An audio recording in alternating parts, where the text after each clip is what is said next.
What's up guys, my name is Devin Huynh and welcome to 11% Tutorials.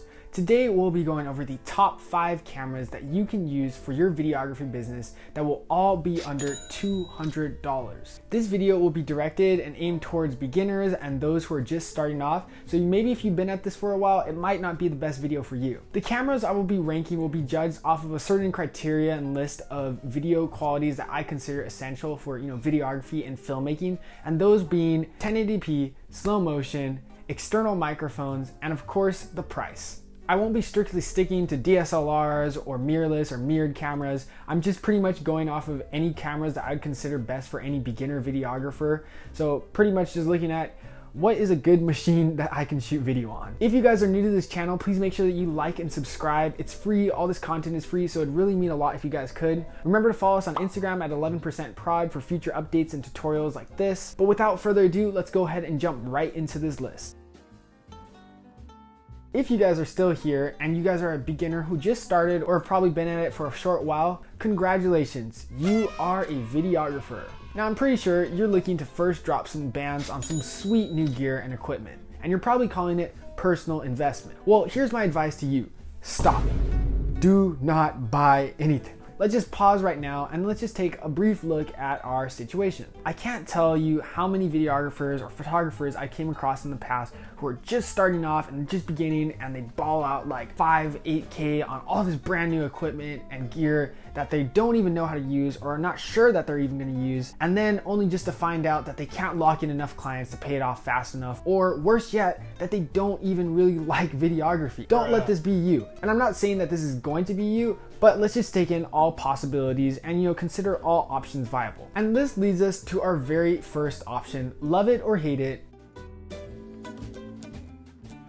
Now, as blunt or cliche as this may seem, I'm really begging you, just please start with your iPhone. I mean, this may honestly depend on your situation. It depends on how much capital that you have ready to spend. And if you have that money to spend, then it's a different situation for you. But if this $200 is really taking some thought and time to make this decision, then you might want to really consider just first starting off with your iPhone. But as a kid back in middle school who just really wanted to just find any way to shoot music videos or videos in general, my iPhone 6 was really a great option to me. Today we live in a world where pretty much everybody has a mobile phone or smartphone and a phone with a camera that can pretty much shoot up to 1080p and 60 frames per second, which is really good, marking off our first option on our camera checklist. Some of these phones can even shoot up to 120 frames per second or even 4K, which is just phenomenal considering the level of technology that we've gotten to. Moving on to external microphones. In most cases, phones do have a external charging port or a headphone jack that you can plug in extra devices into. External microphones are gonna be essential when you shoot video, and you're gonna be faced with having to use it at one point or another, which is why I consider it essential for every camera to have external microphones. Lastly, moving on to the price. The option of your iPhone will most likely cost you $0 because you probably already have one. And personally, I was actually able to even close off some video deals with my iPhone. I think the most I made was like $80. It wasn't much, but it was an additional $80 that I didn't have before. Some recommendations or tips that I'd also add on is get some extra camera add-ons or some cages for your iPhone. You can go on Amazon and find some simple iPhone cages or microphones or lens or lighting kits just to help make you feel and look more professional. Buying a mobile camera phone stabilizer will also be very helpful. I know DJI has a great catalog of mobile stabilizers that you can use. I will add down below in the description to links where you can purchase all of these items discussed, but I promise you, just please at least try shooting with your iPhone, even if it's just at least for 1 month. Just shooting with your iPhone will help give you a greater perspective of just the overall videography business and what it's like to be a filmmaker. Perhaps you might not even like it yet, or perhaps you might like the video editing aspect. It's just a great way to start and get your foot into the door. Moving on to our second option.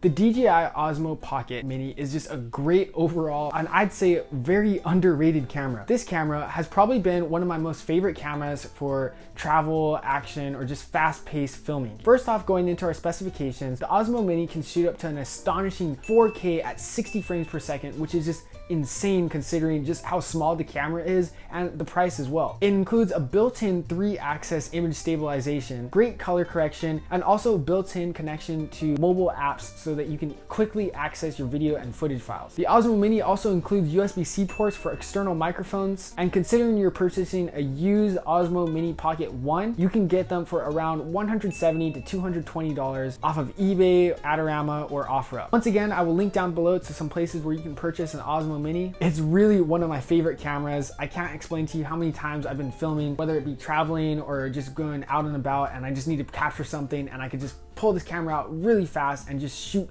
4K 60 frames per second. I've shot weddings, real estate videos, music videos with this. Great camera, really recommend it. Moving on to the third camera on our list, we're looking at the Sony Alpha 5000. Now this camera is just a really great overall mirrorless camera. Because it is mirrorless, it's very small and compact, and it's great also for travel video and compact shooting. Looking at the specs of this camera, you can shoot up to 1080p or in 1080i format, but looking at the aspects for slow motion, this camera does not shoot above 30 frames per second, which means you probably won't be able to capture quality slow motion footage. Despite this major downside, there is a 180-degree rotational screen, which means that you can film easily in selfie mode or odd positioning. In terms of external microphones, it does not include any specified audio ports. It does include a mini HDMI and mini USB port, which you probably can alter and find a way to connect an external microphone to. Going over price, considering that we are looking at a 2015 to 2014 model of the Alpha 5000, you can purchase these for around $200 used, depending on the site that you buy from. Once again, I will link down to below where you can find one of these cameras. If you're looking to purchase one of the newer versions of this camera, you can look to expect 60 frames per second on this camera, which does check off our slow motion requirement. Now moving on to our top two competitors. Now these two cameras, I had a hard time choosing between which would be the second and first, but coming in at number 2, we have the Canon Rebel T7. Now this camera is amazing to shoot on. It's a great overall small camera, and it's particularly probably one of the most recommended cameras for beginner filmmakers or photographers. Going over the specs for this camera, it can shoot up to 1080p at 30 frames per second, and it does include 60 frames per second at a lower quality 720p version. Now, while 720p might be too low for you, if you're shooting a social media or smaller formatted videos, it's a perfect option that can get the job done. In terms of external microphones, just like the Alpha 5000, the Rebel does have a mini USB port that you can connect an adapter to, any external microphones of your choice. Moving on to price, the Rebel prices just at around $200, just like the Alpha 5000, depending on where you buy it from, but it's overall generally cheap camera, and you can get them pretty close to new for a pretty decent deal. Some interesting aspects about this camera is that it does actually use a 24 megapixel APS-C sensor, which is the same sensor that the Canon 80D uses. So I'll actually be getting the same sensor as this super high quality camera, but the image processing is just where it alters in quality. Another cool thing about this camera is that it actually has a Bluetooth app that you can connect to your phone to automatically view or look over your photos or videos that you've taken without having to unplug the USB and upload it through your computer. This camera is overall a great choice, especially if you're a Canon fan, and I highly recommend it. And now for the drum roll. Coming in at our number 1 spot is the Lumix GH2. This camera is insane, and it probably is also one of the most overlooked cameras, I'd say, in the filmmaking business. With all the new Lumix G series releases, with all these new features and upgrades, this one kind of got passed down the line, but it is still a phenomenal camera that you should definitely consider when purchasing your first camera. First off, looking at the specs, this camera can shoot up to 1080p or in a 1080i format up to 30 frames per second, and just like the Canon Rebel Ti, it can also shoot at 720 and 60 frames per second. In terms of external microphone, it does have a 2.5mm headphone jack that you can add any extra microphones to. One downside I find to it though is that the 2.5mm is kind of obsolete, so you might find yourself using an adapter to connect any additional microphones. And lastly, considering the price, this camera still blows my mind. You can find this camera for an average $200, just like the Rebel and A5000. Depends on where you look, but I'm pretty sure you can find a decent deal based around the $200 price zone. I personally got mine for below $200, which was an absolute steal to me, and I still use this camera to this day. Not to forget to mention some downsides of this camera as well. Some things I found when shooting with this camera in particular is it is very slow. This camera is from like 2012, so it's,